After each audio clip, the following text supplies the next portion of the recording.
Sud Radio Berkov dans tous ses états. Le face-à-face. Et jusqu'à 14h, nous sommes avec Romain Bessonnet, traducteur et auteur de Discours de Poutine, Russie, Ukraine, deux peuples frères, aux éditions Jean-Cyril Godefroy. Bonjour. Bonjour. Alors Romain Bessonnet, on vous avait déjà reçu sur effectivement Poutine, sur un certain nombre d'écrits que Poutine, vous êtes traducteur et auteur, que vous aviez traduit pour les mêmes maisons d'édition. Et là, ce livre vient de paraître, c'est les discours de Poutine sur la Russie et l'Ukraine. Et sans prendre du tout parti, alors les uns peuvent dire que Poutine est à droite d'Adolf Hitler, d'autres disent que Poutine a raison, que c'est un homme d'État, etc., etc. On ne va pas rentrer dans la polémique, mais on ne peut pas discuter de ces sujets si on ne connaît pas effectivement ce que les gens disent. Ce que Poutine a à dire sur l'Ukraine et qu'il n'a pas commencé hier est important à savoir, et dans cela, ce livre est très intéressant parce qu'il donne, effectivement, on ne comprend rien à ce qui se passe si on n'est pas dans la tête des protagonistes et dans ce qu'ils ont dit. Alors, est-ce que Romain Bessonnet, donc Russie, Ukraine, deux peuples frères, en ce moment, c'est vraiment pas la fraternité qui dirige, hein, mais au fond, depuis quand Poutine a écrit ou s'est exprimé, que ce soit en conférence ou en interview, etc., sur l'Ukraine ? En fait, il parle de l'Ukraine dès son arrivée à la présidence en 2000. Donc, lors de rencontres avec le président de l'époque, donc ukrainien, qui était Leonid Kuchma. En 2000, ça. Donc, oui. ouais, en 2000. Oui. Et en fait, il y a plusieurs évolutions dans le discours de Vladimir Poutine sur l'Ukraine. C'est ça qui, moi, m'a intéressé quand j'ai fait cette série de textes. Quand la guerre commençait à poindre son nez. C'était 3 mois jour pour jour. Hein. Ouais. 24, le discours du 24 février, le dernier discours. Et nous sommes le 23, donc oui. Donc, ce qui est impressionnant, c'est que, en fait, le discours de Vladimir Poutine a évolué, je dirais, pendant ces 12 ans. Enfin, c'est 22 ans. C'est 22 ans, oui. 22 ans, ouais, de 2000 à 2022. Et au début, en fait, on est sur un jusqu'à la révolution orange, donc de 2005. Le Poutine de cette époque est quelqu'un de très pragmatique. Ouais, c'est-à-dire qu'il met l'accent sur les relations économiques, sur les relations entre les milieux d'affaires, et pour qu'on ait, les échanges les plus fluides possibles entre les deux pays. Il ne remet pas en cause jamais l'indépendance de l'Ukraine. Non, et même à cette époque-là, ça va même jusqu'à dire, si l'Ukraine fait le choix de l'OTAN, finalement, ça nous gêne pas trop. Ah oui, à l'époque. Ouais, à l'époque, en fait, on est avant. Et on sent, en fait, il y a une crispation qui date de l'époque de la Révolution orange. 2005. Donc 2005. Mais avant quoi, bonnes relations. Avant, on a des bonnes relations. On rappelle quand même que on a été dans le même pays, que la culture ukrainienne n'est pas étrangère aux Russes, que les Russes adorent la musique ukrainienne, etc. Mais on est sur quelque chose de vraiment très pragmatique. Et d'ailleurs, à l'époque, la relation entre l'OTAN et la Russie, plus ou moins au beau fixe. Oui. Début des années 2000, etc. Au début des années 2000. Et puis, il y a 2005, vraiment, la rupture pour moi, c'est la révolution orange, où l'Occident, en fait, d'après Poutine, va parrainer un régime anti-russe en Ukraine. C'est plutôt ça d'ailleurs. C'est pas le fait que le président Yushchenko soit pro-occidental qui gêne tellement les Russes. Le nouveau président, c'est ça, Yushchenko. Le président Yushchenko, c'est surtout qu'il a un programme d'ukrainisation linguistique, par exemple, où on va interdire les films, enfin, on va obliger de doubler les films en russe avec des sous-titres en ukrainien, où on va supprimer des heures de langue russe dans les écoles, etc. Et ça va être ressenti très mal dans la population russe et surtout chez Vladimir Poutine. Il a ressenti ça comment, en fait, comme une espèce d'acte hostile, voilà, quelque part. D'acte vraiment hostile. On pouvait comprendre que l'Ukraine aille vers une occidentalisation un peu plus rapide que la Russie, parce qu'à l'époque c'était le trend. Mais par contre, ce qu'on ne peut pas accepter, c'est que ça se fasse au détriment, je dirais, de la relation culturelle. Et de la relation des populations. D'ailleurs, il y a une chose qui est très intéressante à cette époque-là, c'est qu'en 2004, Vladimir Poutine, je l'ai mise in extenso dans le livre parce qu'elle est très importante, fait une émission d'antenne ouverte dans les 3 grandes télévisions ukrainiennes. Et il est étonné par le fait que la question que posent la plupart des gens, c'est quand est-ce que vous allez arrêter de demander les passeports internationaux et demander l'équivalent de la carte d'identité qu'on appelle le passeport intérieur pour passer la frontière russe, parce que on a du mal à aller voir notre famille en Russie, etc., et à revenir. Oui, parce qu'il y a beaucoup de familles ukraino-russes. Et en fait, il se rend compte que lui, qui est un gars de Saint-Pétersbourg, pour l'Ukraine, c'est loin. C'est un peu plus loin, je dirais, que pour les gens qui habitent à Bryansk ou à Smolensk, etc. Eh bien, que les deux sociétés sont plus interconnectées qu'ils le pensaient, en fait, dans les populations. Et c'est pour ça que le discours commence à évoluer à cette époque-là, mais je dirais la deuxième époque de vraie rupture où on voit le Vladimir Poutine qui pense à une construction historique de la Russie qui fait que l'Ukraine ne peut pas vivre sans la Russie et la Russie ne peut pas vivre sans l'Ukraine, d'après lui. Toujours. C'est l'époque où Viktor Yanukovych revient au pouvoir. Donc Viktor Yanukovych, qu'on présente très souvent comme un président pro-russe, mais qui est en fait le président qui est élu par les régions russophones du pays et qui donc veut mettre des aménagements dans la législation, notamment linguistique, pour que le russe soit reconnu langue régionale, etc. Et en fait, Vladimir Poutine dit, là je tiens ma revanche sur l'ukrainisation de l'époque Yushchenko. Et donc, je ne vais pas laisser passer l'occasion. Et il va avancer ses pions de façon sur le thème de l'agenda, je dirais, historico-culturel. Pour moi, l'un des grands discours de cette époque-là, c'est le discours qu'il fait en juillet 2013, donc dans la grotte... dans la Sainte Grotte de Kiev, Sviato-Pecherskoye Lavre en russe, où il fait un discours sur le fait que la Russie est née sur les fonds baptismaux du Dniepr, et donc le Dniepr, c'est un peu comme le Gange pour les Russes, quoi. Ouais, c'est ça, le Dniepr devient le fleuve sacré, pratiquement. Ça devient le fleuve sacré, les fonds baptismaux de la Grande Russie, dit-il. C'est la première fois qu'il utilise le terme. Donc, et là, on sent qu'il y a un virage qui a été pris et qui est une conception vraiment beaucoup plus historique de la relation, presque consanguine pour lui. Voilà, enfin pour lui. En fait, qui est, comme disent souvent les Russes, c'est dans notre code génétique. Ils disent très souvent ça. Eh bien, là, il a vu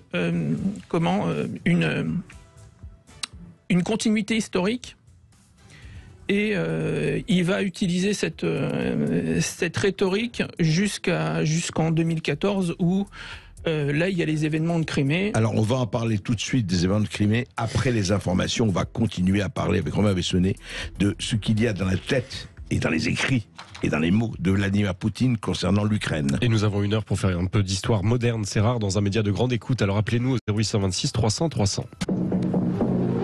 Ici Sud Radio. Les Français parlent au français. Je n'aime pas la blanquette de veau. Je n'aime pas la blanquette de veau. Sud Radio Berkov dans tous ses états. Et nous sommes toujours avec Romain Bessonnet, bien sûr, pour Poutine et tous ses discours, interviews, mots sur Russie et Ukraine. Alors, on en parlait un peu, justement, Romain Bessonnet, sur l'évolution de Poutine. Au début, tout va pour le mieux dans la meilleure des mondes, ça va, Russie, Ukraine. Et à la limite, vous avez dit, oui, Ukraine, l'entrée dans l'OTAN, après tout, ce ne serait pas un crime abominable. Mais 2005, les choses changent avec la révolution orange, c'est bien ça? C'est cela, oui. C'est-à-dire que, en fait, Vladimir Poutine pensait que l'agenda de démocratisation des partenaires occidentaux, comme il l'appelait, n'allait pas jusqu'à s'ingérer, je dirais, dans les questions culturelles et identitaires. Or, ce dont les Russes se rendent compte au moment de la révolution orange, c'est que pour rejeter le pouvoir pro-russe, post-soviétique, dirons-nous, en Ukraine, eh bien, on a recours au financement et à la promotion des courants les plus radicaux du nationalisme ukrainien. Ceux qui promeuvent la réhabilitation des anciens collaborateurs avec l'Allemagne nazie pendant la guerre, et ceux qui veulent une interdiction la plus complète possible de la langue russe dans l'espace public. D'accord, oui. Et ça, c'est je pense, le point central, en fait, de ce retournement. Ensuite, c'est parce que le fait qu'il se rend compte que les Occidentaux, quand on négocie, donc au moment de la Révolution orange, hein, il y a des discussions politiques entre l'Union européenne. En fait, l'Union européenne va être médiateur dans la crise politique, Oui. et il se rend compte que les Européens sont pas de bonne foi, en fait, dans ces négociations, et qui s'affirment médiateurs, mais en fait, ils sont les porte-voix de l'opposition Nationaliste ukrainienne. de l'opposition qui comprend les nationalistes ukrainiens. D'accord. Mais oui, mais justement, est-ce que et là donc ça va jusqu'à il parle pour la première fois de la Grande Russie en 2013. Oui. Et c'est quand même gros parce que je veux dire le peuple ukrainien, il y a un peuple ukrainien et du coup Poutine se radicalise devant ce qui se passe, quoi. Oui, c'est-à-dire que Poutine, comme le reste de la société russe d'ailleurs, hein, va se radicaliser à cette époque-là, parce que la Russie peut accepter une Ukraine démocratique, mais ne peut pas. La société russe ne peut pas accepter une Ukraine qui devienne une anti-Russie, comme on dit là-bas, c'est-à-dire qui devienne un pays qui qui renie la part russe de son histoire et la partie russe de son identité, en fait. Et c'est là où vous dites qu'en 1991, quand l'Ukraine a été proclamée indépendante, on disait Anne de Russie, puis on a dit Anne de Kiev. Voilà, c'est ça. Ouais. Et en fait, vous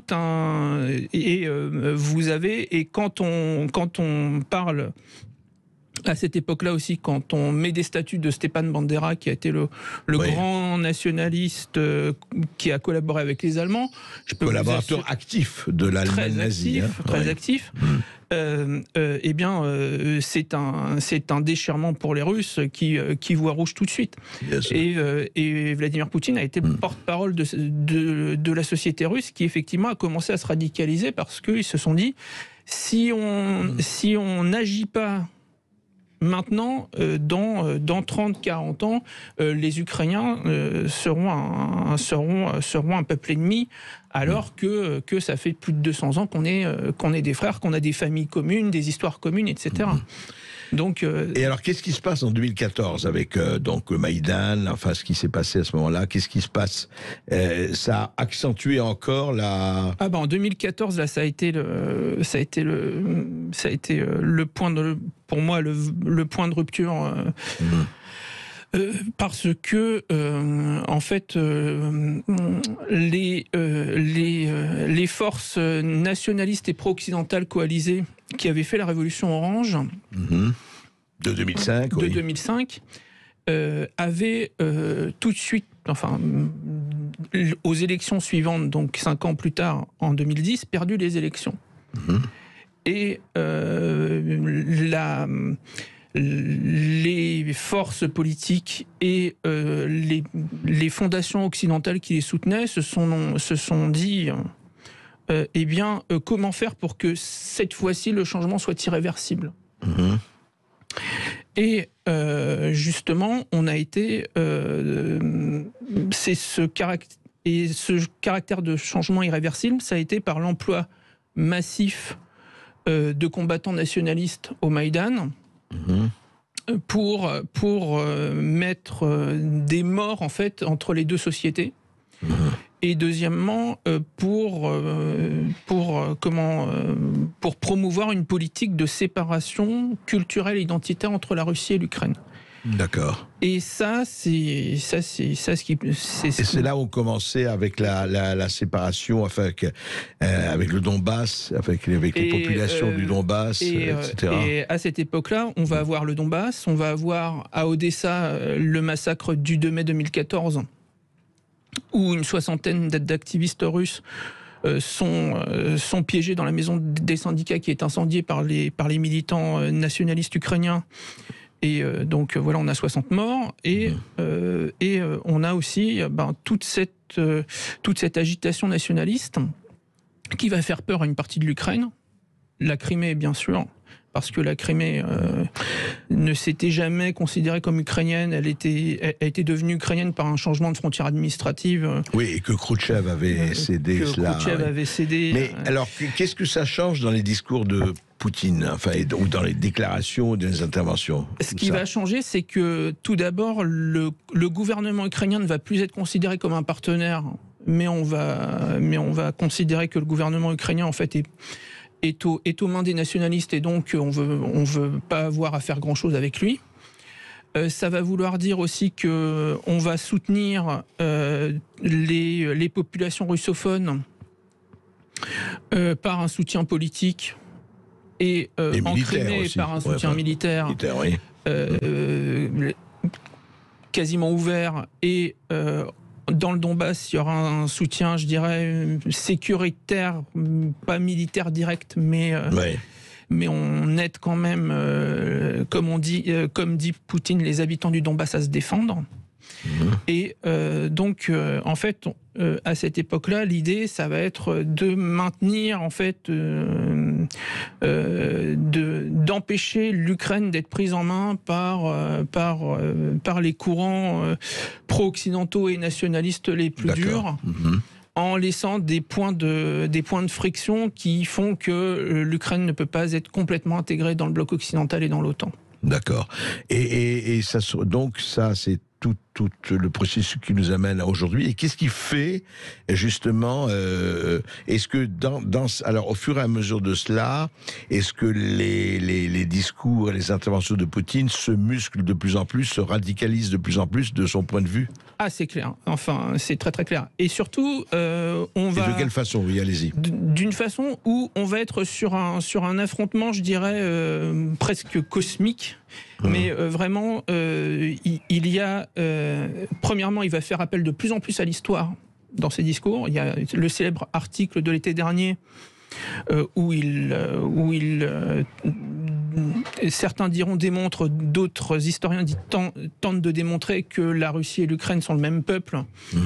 Et on a cette rhétorique qui va se multiplier, que l'on retrouve aussi par exemple en Turquie vis-à-vis de l'Azerbaïdjan, qui est que on est un seul et même peuple divisé en deux États. Donc c'est-à-dire que ça va en Russie, quand même, où ça va loin, c'est d'en dire, au fond, l'Ukraine, la Russie, c'est le même peuple, et voilà. Et ça amène à dire, l'Ukraine, quelque part, c'est nous, quoi. On peut avoir deux États, mais ces deux États ne peuvent pas être antagonistes l'un de l'autre. Voilà. D'accord. C'est-à-dire que si l'Ukraine veut être un État indépendant, elle doit être un État indépendant qui accepte sa part de russe et qui ne maltraite pas, je dirais, la culture russe sur son territoire, ne maltraite pas l'histoire russe sur son territoire. Voilà. On est sur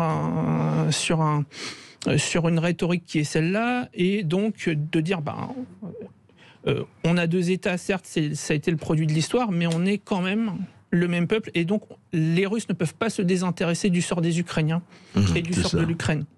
Et ça, c'est ce qui transparaît. Oui. Et ça, par contre, ça a été dans toute la lignée de tous les discours. Enfin, le fait que la Russie ne se désintéresse pas de l'Ukraine, ne se désintéressera jamais de l'Ukraine, ça c'est clair que c'est un point fondamental, en fait, de la pensée. Et qui ne changera pas. Et qui n'a jamais changé, pour le coup. On se retrouve juste après cette petite pause et on continue à parler avec Romain Bessonnet des écrits et des paroles de Poutine sur l'Ukraine. Et avec vos appels au 0826 300 300. Ici Sud Radio. Les Français parlent au français. Les carottes sont cuites. Les carottes sont cuites. Sud Radio Berkov dans tous ses états. Romain Bessonnet, traducteur, auteur, sur, pour la première fois en français, la quasi-totalité des textes, des interviews et des interventions de Vladimir Poutine sur l'Ukraine jusqu'à la déclaration d'invasion du 24 février dernier. 3 mois pratiquement jour pour jour par rapport à aujourd'hui. Alors, justement, vous dites, Romain Bessonnet, qu'au fond, Le point nodal, donc il y a eu effectivement ensuite 2014, il y a eu les accords de Minsk, on ne va pas revenir dans le détail là-dessus, mais vous avez dit qu'en 2013, à Kiev, dans la grotte de Kiev, Poutine pour la première fois avait parlé de la Grande Russie. Et vous dites ensuite, mais alors dans ses discours, c'est vraiment transparent, quoi. C'est le même peuple et deux États. Voilà, il le dit comme ça. Oui, on est un seul peuple divisé en deux États. Oui, ça revient très dans très sa souvent. tête, c'est ça. Oui. Ça revient très très souvent à partir entre 2014 et 2022. C'est la thèse qui est martelée effectivement. Voilà, on est un peuple divisé en deux États. L'histoire a fait ça, mais donc ça. Oui, mais alors est-ce que ça veut dire est-ce que ça veut dire, pardon, sans faire de la psychanalyse d'école primaire, est-ce que dans l'inconscient, enfin l'inconscient, dans je dirais le fil rouge peut-être, le dessin caché de la tapisserie, c'est que Poutine dise l'Ukraine quelque part c'est la Russie? Ah oui. Complètement. En fait, c'est la Russie historique. L'histoire a fait qu'on a été séparés, mais effectivement, historiquement, c'est la Russie, historiquement, culturellement. Mais il ne voit pas qu'il y a eu un sentiment quand même de nationalisme ukrainien, d'indépendance, enfin, voilà, une identité ukrainienne qui existe. Pour lui, il y a une identité ukrainienne, mais qui est une composante de la grande identité russe, en fait. C'est ça. C'est pour lui, c'est ça. La conception, je dirais, poutinienne de la chose, c'est ça. D'ailleurs, dans le texte, dans le grand article qu'il a donné sur l'histoire commune russo-ukrainienne, pour lui, le fait que la langue ukrainienne était niée à l'époque impériale, on ne parlait pas de langue ukrainienne, mais on parlait de dialecte petit-russien. Et ben pour lui, pour lui, ça c'était une faute. Pour lui, il y a une culture ukrainienne, mais qui est une partie de la civilisation russe, du grand espace russe, en fait. D'accord. Il faut pas nier cette culture, mais on est quand même, on est un peuple qui doit marcher ensemble. Voilà. Oui, fait partie du russe, culture dominante. Enfin, la culture, c'est la culture russe, quoi, style. Voilà. Les autres, c'est des langues régionales, ou presque. Voilà, c'est des... oui, ça c'est... Et là, il est resté sur ce leitmotiv.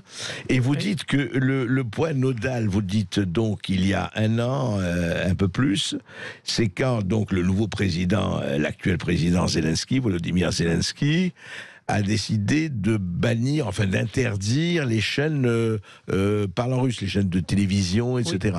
Ouais, c'est-à-dire que en février 2021, le président Zelensky prend un décret donc qui prend des sanctions contre 4 chaînes de télévision, les accusant d'être des agents de Moscou. Et en fait, ces 4 chaînes de télévision appartiennent à des hommes d'affaires proches du principal parti d'opposition, donc qui s'appelle la plateforme d'opposition, qui est dirigée par Viktor Medvedchuk, qui est un ami personnel de Vladimir Poutine et ukrainien. Et donc ça a été pris comme un point de non-retour en fait. À la suite de cela, il y a eu des sanctions faites contre Medvedchuk lui-même, dont il faut rappeler que c'était le chef du principal groupe parlementaire d'opposition. Et donc on lui a gelé tous ses avoirs et on a ouvert une enquête contre lui. Et donc là, Vladimir Poutine, on sent que dans les discours qui ont suivi ces 2 mesures-là, on sent que pour lui, la situation en fait devient sans issue parce que l'opposition pro-russe ne pourra, on mettra tous les bâtons possibles dans les roues de l'opposition russe pour qu'elle arrive au pouvoir, enfin qu'elle n'arrive jamais au pouvoir, qu'elle n'arrive jamais au pouvoir. Et donc la voie démocratique en fait est bouchée. Pour une solution de compromis. Ça, je pense que... Et puis en plus, il y a la déception en fait, de Vladimir Poutine vis-à-vis de Zelensky, qui avait fait une campagne électorale, il faut le rappeler, qui était axée sur... il ne faut pas faire de mesures répressives contre la langue russe, il faut respecter l'histoire de la Seconde Guerre mondiale, donc il ne faut pas faire une interprétation trop stricte des lois anticommunistes, notamment sur les symboles de la victoire contre le fascisme, etc. Et une fois arrivé au pouvoir, Zelensky en fait va se mettre sur les positions des plus nationalistes, jusqu'au point où son premier ministre Goncharuk à l'époque va dans la soirée d'anniversaire d'un groupe qui s'appelle le S14. Oui. Qui n'est autre que l'acronyme de section Adolf Hitler. Carrément. Voilà, et il se pointe dans cette soirée et dit, vous êtes les défenseurs de l'Ukraine. Bon, voilà quoi. Oui, ça faisait un peu beaucoup. À Moscou, ça commence à faire un peu beaucoup quoi. Et donc donc tous ces signes-là montrent que en fait la situation est bouchée. Il faut savoir que dans son autobiographie, Vladimir Poutine avait dit que sa première leçon de politique dans sa vie, ça avait été lorsque jeune gamin à Saint-Pétersbourg, il s'amusait avec un copain à mettre une souris dans un angle. Oui. Et à la tirailler un petit peu, et en fait, elle commençait à se battre avec la dernière des forces. Il a dit ça c'est une grande leçon de politique. Ah oui, vous l'appliquez, quand on vous cornérise et qu'on vous pique, vous êtes prêt à n'importe quoi. L'énergie du désespoir. Voilà. Quoi. Enfin, ouais. Et donc, je pense que on a été sur ce trend-là, c'est-à-dire que Vladimir Poutine n'a plus vu de solution en fait autre que l'affrontement militaire. Voilà. Mais comment ça se fait? Comment vous expliquez? Enfin, et il n'en parle pas du tout. Et donc, en fait, quand même, Vladimir Poutine n'a jamais accepté l'existence, quand même, une spécificité ukrainienne quelque part, ou pas, franchement. D'après ses discours. D'après ses discours. Non, mais par exemple, vous avez un discours en 2001 lors du festival de la jeunesse des pays slaves. Oui. Non, c'était pas en Biélorussie, c'était en Ukraine. Où il dit l'Ukrainien, vous savez, même un Ukrainien ou un Biélorusse qui parle en ukrainien ou en biélorusse, de toute façon, on va se comprendre. Pour nous, l'Ukrainien est une partie de notre culture. Nous adorons l'Ukraine, nous adorons la musique ukrainienne, etc. Là n'est pas le problème. Et je pense que le vrai problème, ça a été il y a eu deux problèmes qui sont manifestés. Premièrement, le problème de l'OTAN. Ouais. À partir du moment où les États-Unis ont décidé de mettre le bouclier antimissile et ont commencé à déchirer les uns après les autres les accords de sécurité et de désarmement négociés sous la guerre froide. Donc l'idée que des vecteurs nucléaires américains puissent être à Kharkiv ou Kharkiv, oui, suivant qu'on parle l'une des deux langues, c'est-à-dire à 5 minutes de vol de Moscou, ça c'est niette complètement. Oui, bien sûr. Et la deuxième chose, c'est le fait que l'on dénigre toute une partie de la société ukrainienne sans caractère russe et russophone. Imaginez qu'en Belgique, vous ayez un gouvernement belge qui dise à partir de maintenant, la langue flamande devient la langue belge et tous les francophones en fait devront se mettre à parler flamand. Mais... tous les fonctionnaires belges devront être flamands, enfin néerlandophones. Et c'est comme ça, c'est pas autrement. Je peux vous dire qu'il y aurait quelques petits problèmes. Et il y en a eu, oui. C'est ce qui s'est passé en Ukraine, en fait. Et Vladimir Poutine pensait que la russophonie, en fait, était en grand danger en Ukraine s'il faisait rien. On perdrait une influence dans la politique de puissance russe. Bien sûr. D'où ce qui s'est passé ensuite, et on va en parler avec les auditeurs de Sud Radio. Et vous réagissez jusqu'à 14h au 0826 300 300 avec vos questions à Romain Bessonnet. Ici Sud Radio. Les Français parlent au français. Je n'aime pas la blanquette de veau. Je n'aime pas la blanquette de veau. Sud Radio Berkov dans tous ses états. Et c'est un heureux hasard, mais nous avons un appel de Romainville avec Ernest qui nous appelle. Bonjour Ernest. Oui, bonjour Ernest. Bonjour. Bonjour. Oui, bonjour. Je vais essayer de dire très vite parce que le sujet est vaste.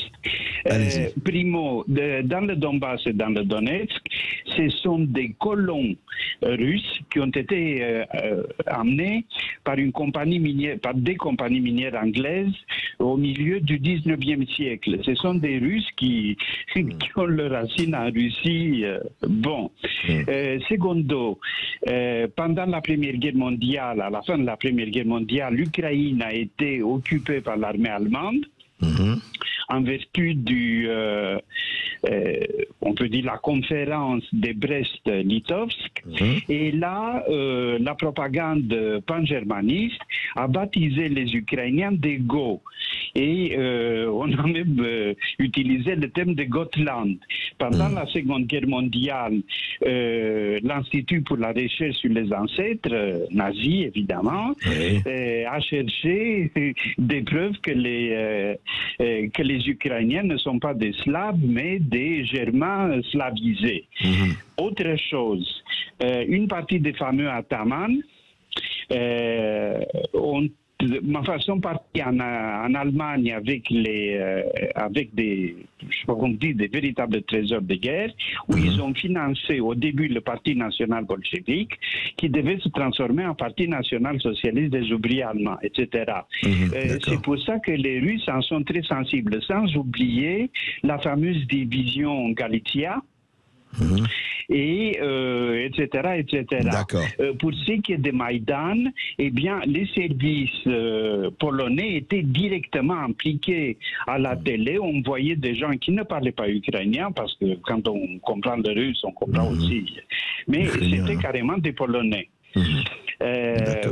Si vous voulez autre chose, c'est que à partir de 92-93, la Russie était en lambeaux et la région s'est remilitarisée. Les industries militaires se sont remises à fonctionner en Pologne, en Hongrie et en Roumanie. Voilà. Oui, seulement qu'il y a quelque chose en 97. La Roumanie a renoncé à toute velléité territoriale, puisque les Roumains avaient demandé, si vous voulez, des réparations à la suite du pacte Molotov-Ribbentrop, c'est-à-dire la Moldavie, la Bukovine et Hertsa. D'accord. On va pas rentrer dans tout le détail de ce qui s'est passé, mais quelque chose, c'est que tout le monde est agacé, y compris les Bulgares, que l'Ukraine soit un pays danubien et qu'il y ait une sortie sur le delta du Danube. Voilà, le sujet est vaste. Le sujet est très vaste. On peut l'aborder en 4 minutes. C'est clair. En tout cas, merci de vos éclaircissements. Romain voulait ajouter quelque chose? Non, mais je suis d'accord sur à peu près tous les points. Simplement sur Donetsk, il n'y a pas qu'une immigration, je dirais. Ce ne sont pas des colons, ce sont effectivement des mineurs qu'on a fait venir de toute la Russie à l'époque de l'industrialisation. Et effectivement, vous avez beaucoup de gens dans la région de Donetsk qui ont des ancêtres de partout dans l'Empire russe, parce que c'était le plus grand bassin industriel à la fin de l'Empire russe. Exactement. Merci monsieur. Merci Ernest pour votre appel. Si vous refaites une autre émission, je vous écouterai. Eh bien, écoutez, on en fera d'autres et vous participerez, ça nous fera plaisir. Merci Ernest pour votre appel. Nous sommes maintenant avec Laurent qui nous appelle de Montpellier. Bonjour Laurent. Oui, bonjour Laurent. Oui, bonjour André, bonjour Monsieur Bessonnet. Bonjour. Voilà, moi ce sera plus simple, c'est-à-dire que pour parler de la Russie, je dirais la Fédération de Russie, parce que ce sont plusieurs peuples. Oui. Donc c'est un pays quand même qui est 31 fois plus grand que la France. Pour le situer un peu vite fait, et surtout avec des ressources énormes dont je n'ai parlé que du bois. C'est la plus grande forêt au monde en volume de bois et en superficie. Donc notre avenir est aussi en Russie. Quand je serai mort et que Poutine sera aussi mort, la Russie sera toujours là, ça c'est certain. Maintenant, pour Monsieur Bessonnet, pour l'Ukraine, surtout, j'ai su que la ministre des Finances, qui s'appelle Jaresko, Nathalie Yaresko, oui. Exactement, qui était de nationalité américaine et qui a pris des fonctions de ministre des Finances ukrainienne, à qui on a donné la nationalité le jour de son investiture. Donc les Américains, est-ce que c'est un État supplémentaire satellite américain, l'Ukraine?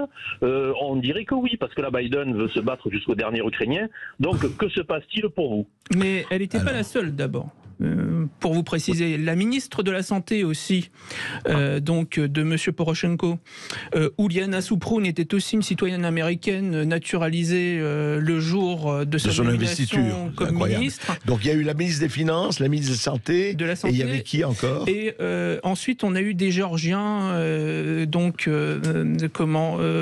vous avez eu la chef de la police nationale par exemple, qui n'est rien d'autre que l'ex-femme de M. Glucksmann. Monsieur Raphaël Glucksmann, c'est ça. Oui. Et Kasgouladze, donc qui pareil a été géorgienne et a été naturalisée le jour même de sa nomination comme chef de la police. Comme vice-ministre de l'Intérieur puis chef de la police. Donc vous avez toute une liste en fait, et vous avez tout un système. L'Ukraine a été, je dirais, un laboratoire de tout un système de colonisation occidentale, effectivement. Notamment le système judiciaire ukrainien a été mis entièrement sous coupe réglée par des experts du FMI qui ont droit de regard sur la nomination, sur les mesures disciplinaires concernant les juges ukrainiens. Et puis vous avez aussi dans toutes les entreprises publiques ukrainiennes, vous avez en fait un conseil de surveillance dont la moitié des membres sont des étrangers, c'est-à-dire qui ont droit de regard sur la stratégie de l'entreprise, et ça va jusqu'à la grande entreprise d'armement Ukr-Abaronprom, dont le directeur général n'était autre qu'un citoyen lituanien, monsieur je crois Abramovičius, qui était donc le chef de l'industrie d'armement ukrainienne. Intéressant. Merci Laurent pour votre appel. Nous sommes avec Anna maintenant qui nous appelle de Grenoble. Bonjour Anna. Oui, bonjour Anna. Oui, bonjour Monsieur Berkoff et bonjour à votre invité. C'est un plaisir déjà d'écouter toutes vos émissions. En fait, étant moi-même originaire d'URSS, donc j'ai vécu jusqu'à mes 12 ans en URSS, je peux vous dire qu'on a été élevé dans, on était fiers d'avoir vaincu le nazisme en Europe. Et toutes les 15 républiques étaient amies. Il n'y avait pas de différence il n'y avait pas de religion déjà en URSS, donc cette question-là n'était pas mise en avant ni quoi que ce soit, et on était tous amis. Et au moment de l'éclatement de l'URSS, Gorbatchev a mis le pays dans un état catastrophique économique. C'est lui qui a été à la base de tous ces conflits qui sont maintenant en Nagorno-Karabakh et autres. Et en fait, à cette époque, il y a plein de gens qui avaient très peu de scrupules qui sont devenus oligarques. Et aujourd'hui, quand on les sanctionne, si vous voulez, le peuple russe n'est pas mécontent. Parce qu'au final, on sanctionne ceux qui ont volé le peuple à l'époque. Et c'est très dommage de voir qu'avant, on était extrêmement amis avec les Ukrainiens. Enfin, c'était le même peuple, c'était un dialecte pour les Russes. L'Ukrainien, c'était quelque chose comme un dialecte du russe, quelque part. Comme le breton ou le provençal. Voilà, exactement. Et d'ailleurs, le costume national ukrainien pour les jeunes filles, c'était le plus beau costume pour les carnavals pour les jeunes filles qui étaient en Russie, parce qu'il y avait plein de petits rubans, etc. Mais et puis toutes les mamans russes ont chanté des berceuses ukrainiennes à leurs enfants, y compris quand elles ne parlaient pas ukrainien. Donc. Et les Cosaques, on parlait plus des Cosaques ukrainiens que des Cosaques qui existent également au Caucase. On était fiers d'appartenir tous au même pays qui a vaincu Hitler. Ce qu'on oublie aujourd'hui, en fait, parce que le dernier mois de la Deuxième Guerre mondiale, les Russes ont perdu plus de gens que les Alliés durant toute la guerre. Oui, on sait qu'il y a eu 20 millions de morts russes pendant la guerre. Et 400 000, me semble-t-il, d'Américains durant toute la guerre. Et deuxième chose, ce dont on ne parle absolument pas ici, donc comme on était un pays athée, l'orthodoxie a repris beaucoup de force en Russie aujourd'hui. Et en 2019, c'est une vraie guerre religieuse entre l'église orthodoxe ukrainienne et russe qui a commencé, parce que le patriarche ukrainien a décidé que ce serait une église à part. Voilà. Et ça, on n'en parle pas. Intéressant. En fait, c'est un combat qui est mené déjà depuis 2019, même sur le plan religieux. comprends. Merci Anna, merci parce que à vous. Au revoir. beaucoup de choses à dire. Oui, c'est intéressant. Il y a eu aussi point de vue religion. Oui, c'est intéressant. Alors, le schisme religieux, en fait, il date de 1991 déjà, où le président de l'Ukraine à l'époque, Kravchuk, va décider de promouvoir une scission au sein de l'Église orthodoxe ukrainienne qui dépend du patriarcat de Moscou, historiquement. Et on va créer le patriarcat de Kiev à l'époque. 91, ça. Donc ça, c'est en 91. Et d'ailleurs, pour la petite histoire, le patriarche qu'on met à l'époque, qui s'appelle Denisenko, en fait, était celui auquel on avait promis de donner le siège de patriarche de Moscou. Il s'était arrangé avec le KGB et le parti, et en fait, patatras, dans l'élection, le parti n'a plus la main sur l'Église, et c'est Alexis II qui devient le patriarche.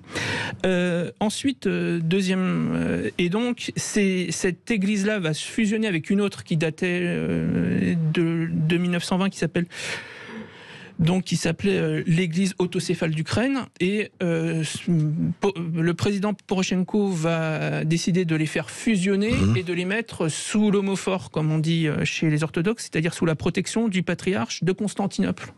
D'accord. Donc il y a une scission véritable avec la Russie. Et on a décidé de mettre en fait deux églises l'une face de l'autre, et l'État ukrainien à l'époque va décider de promouvoir l'église schismatique entre guillemets et de mettre des bâtons dans les roues de l'église orthodoxe ukrainienne dépendant du patriarcat de Moscou. D'accord. Et demain, je pense, on va le savoir, il y a des pressions actuellement sur cette église orthodoxe-là pour qu'elle quitte, en fait, le giron du patriarcat de Moscou. Voilà. Complètement. On se retrouve dans un instant avec vos appels. Et est-ce qu'au regard de tout ce qu'a traduit Romain Bessonnet, vous compreniez mieux la géopolitique du conflit actuel? Vous nous appelez au 0826 300 300. Ici Sud Radio. Les Français parlent au français. Les carottes sont cuites. Les carottes sont cuites. Sud Radio Berkov dans tous ses états. Et nous sommes toujours avec Romain Bessonnet pour parler d'Ukraine, mais Hakim, qui nous appelle de Vaujours, voulait réagir au sujet Pape Ndiaye. Bonjour Hakim. Bonjour Hakim. Bonjour messieurs, c'est bien intéressant ce que vous dites, cher monsieur Romain. Je ne vais pas écorcher votre nom. Non, mais j'ai écouté Vladimir Fedorovski récemment et vous confirmez ce qu'il dit en fait. Bref, non, mais c'est vrai. Moi, je voulais vous parler de Pape Ndiaye, effectivement. Oui. Oui. Je déteste ce qui se dit de ce gars-là. Lui, c'est le Taubira de Macron, ce mec-là. Il va se prendre des cris de singe à l'Assemblée, ça va être génial. Moi, j'ai l'impression... Ah, mais je vous dis, ce type-là se serait appelé Cohen. On aurait dit ça de lui. Il aurait sûrement porté plainte. Les gens qui ont parlé de lui, si c'était appelé Cohen, donc juif, quelqu'un aurait parlé de lui comme ça. Il aurait porté plainte, il aurait été accusé d'antisémitisme et compagnie. Et franchement, il aurait raison. Il aurait raison. Je ne vois pas pourquoi, dans le monde entier, que ce soit chez les Français, chez les Irlandais, chez les Arabes et chez qui vous voudrez, dès qu'un Noir parle, ça pose problème. Ah, vous croyez uniquement que parce qu'il est noir, ça a posé problème? Je crois pas. Évidemment, mais moi, écoutez, attendez, je le sens. Non mais Hakim, il faut pas. Moi, je crois que ça devient du racisme à rebours. C'est-à-dire que moi, je trouve, je vais vous dire, qu'on soit juif, arabe, noir, français, etc. Si un type dit des choses, on n'est pas d'accord.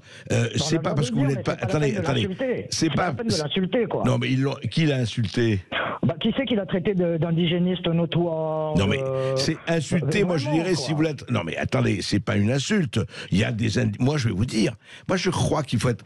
Moi je dirais, si il y a des indigènes de la République, je ne suis pas d'accord avec eux, mais ils ont le droit d'avoir leurs opinions.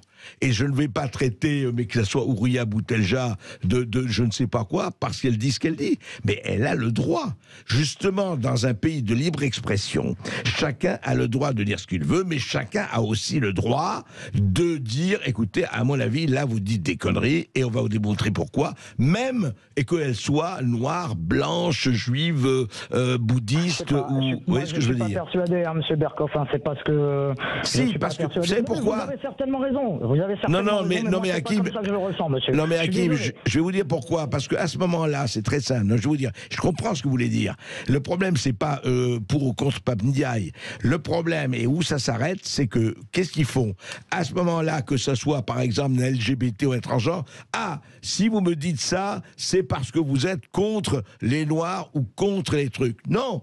Moi, je dis que simplement, moi, je refuse de me réfugier derrière une identité unidimensionnelle. Je veux dire alors, faut pas l'enfermer lui là-dedans. Ah, mais je suis d'accord, mais c'est pas ça. Mais là-dedans, pourquoi? Parce qu'il s'appelle Ndiaye et qu'il a dit ce qu'il a dit. Que je suis pas toujours d'accord avec ce gars-là. Hein. Non, mais regardez, là, on a parlé avec lui. Vous savez, on a reçu René Chiche et René Chiche a dit, je suis d'accord avec lui. Et il a dit, écoutez, on va regarder ce qu'il a à faire et qu'on le juge sur les actes. Et je suis totalement d'accord avec ça.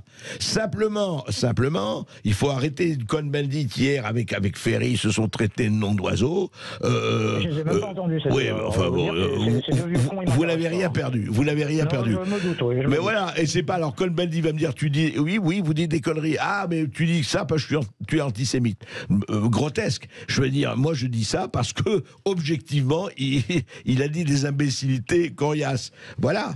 Mais en tout cas, Hakim. Eh bien, objectivement, monsieur Berkoff, et je vais en arrêter là, objectivement, quand vous parlez d'un juif de la même façon qu'on parle de monsieur Ndiaye, vous êtes tout de suite attaqué, tout de suite taxé d'être un antisémite. Non, écoutez, et révisionniste par la même occasion. Non, mais... D'ailleurs, oui, la colonisation, c'est un crime, hein, monsieur Berkoff. Si je m'installe chez vous et que je vous demande de me payer une dette parce que vous me faites perdre votre maison, excusez-moi, je suis un salopard criminel. Hein.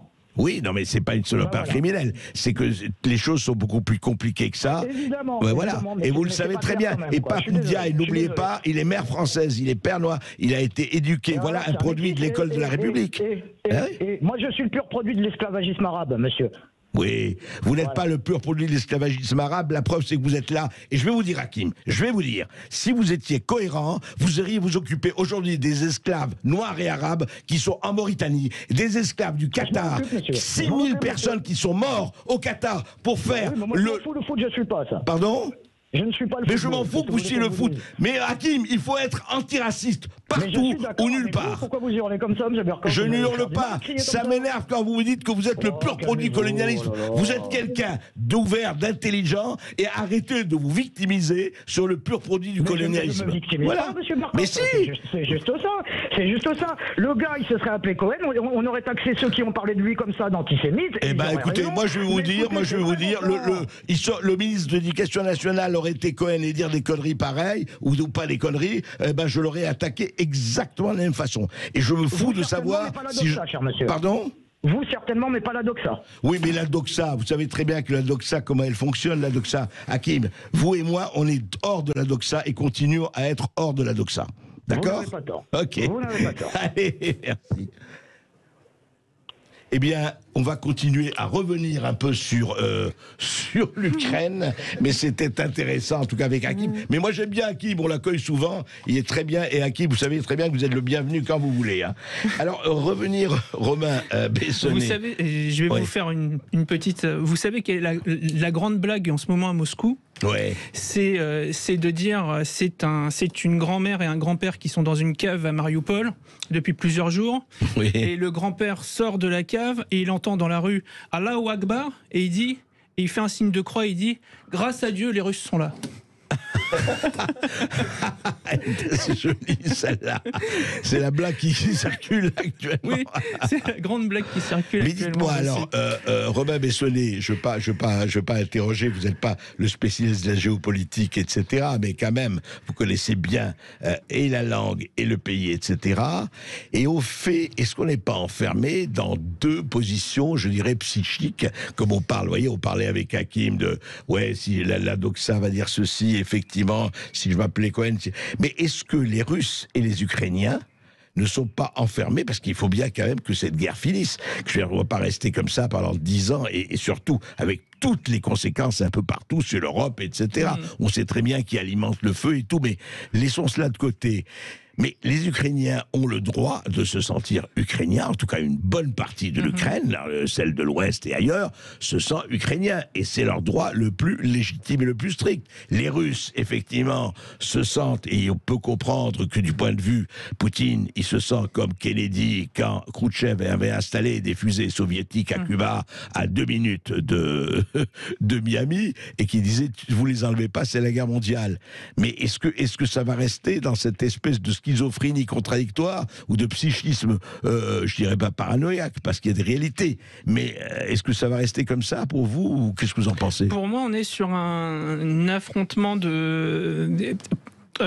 pour moi, on est très clairement sur un affrontement qui va être de longue durée, parce que, je dirais, la situation est allée tellement loin de part et d'autre que je ne vois pas, surtout entre deux peuples slaves, je ne vois pas comment on pourrait sortir de cette situation, je dirais, de façon calme, en tout cas tout de suite. Ouais. Pour vous, c'est quelque chose qui va perdurer. Pour moi, on est sur un affrontement de moyenne durée, je dirais. Ouais. Après, je peux me tromper, je suis pas Madame Irma. Et deuxième chose, je pense que effectivement, il y a les moyens, je dirais, d'avoir une sorte d'accord pour qu'un État ukrainien puisse exister. Ouais. Mais ça va pas être, je veux dire, ça va pas être facile. Il y aura sûrement, vous savez,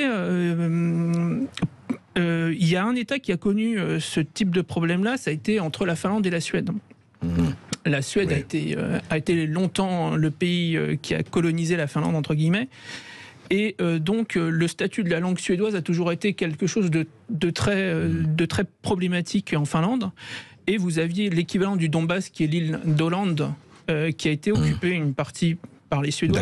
Et on a mis un arbitrage international et on lui a donné un statut spécial avec un accord international et une partie dans la Constitution qui fait que le gouvernement de cette île-là, il est suédophone et il vit selon ses propres lois, mais il est nominalement sous la souveraineté de la Finlande. Vous pensez que ça peut s'arranger comme ça, Je pense que, in fine, il va falloir trouver une sorte de compromis qui fait que ce que les Russes appellent la dénazification, en fait, c'est l'anti-dérussification. Oui, c'est ça. C'est ce qu'ils appellent la dénazification, parce que c'est pas le problème. Toute l'Ukraine n'est pas nazie, il faut pas arrêter n'importe quoi. Mais vous avez raison. Ce qu'on appelle la dénazification, c'est l'anti-russification, ce qu'ils n'acceptent pas. Ouais. Et en fait, on se demander si, avec la Pologne qui rentre, il ne va pas y avoir une partition quelque part. Je pense qu'il y a beaucoup de plans qui sont faits sur la comète de ce point de vue-là, mais en tout cas, c'est un grand risque, effectivement. Très intéressant. La partition de l'Ukraine est un risque. Ouais. Et un dernier auditeur, très rapidement, Patrick, qui nous appelle de Gujan-Mestras en Gironde. Bonjour Patrick. Oui, bonjour Patrick. Oui, bonjour Monsieur Berkoff. Voilà, j'avais en 2 minutes, je voulais vous poser une question. Allez-y. À savoir, ne pourriez-vous pas demander à votre invité de revenir succinctement sur ces fameux accords de Minsk II? Et une chose très très importante, je voulais vous demander à savoir, et toujours à votre invité, si c'était fondé que le président Zelensky avait sorti un décret accentuant la pression dans les domaines économiques et financiers sur le Donbass. En fait, un blocus.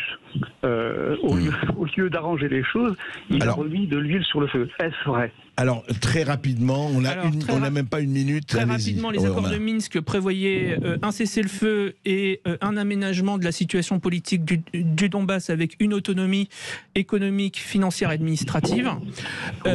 Et un point dans cet accord était le rétablissement de relations économiques, financières normales entre l'Ukraine et les régions sécessionnistes. Et effectivement, sous le président Poroshenko et pas Zelensky, en 2018, il y a eu effectivement un décret présidentiel qui a interdit toute relation économique entre le Donbass et le reste de l'Ukraine, ce qui était une violation, directe des accords de Minsk. D'accord. Ah, parfait. Donc voilà. C'est le président Poroshenko et pas Zelensky. Oui. Voilà. Très bien. Merci encore. Merci à vous. Et merci à vous, monsieur Berkoff. Même sur LCI, bravo. Et là, on est sur Sud Radio et c'était pour le livre de Romain Bessonnet, Russie, Ukraine, 2 peuples frères, aux éditions Jean-Cyril Godefroy. Et puis tout de suite, c'est un tout autre thème, mais Brigitte Lahaie.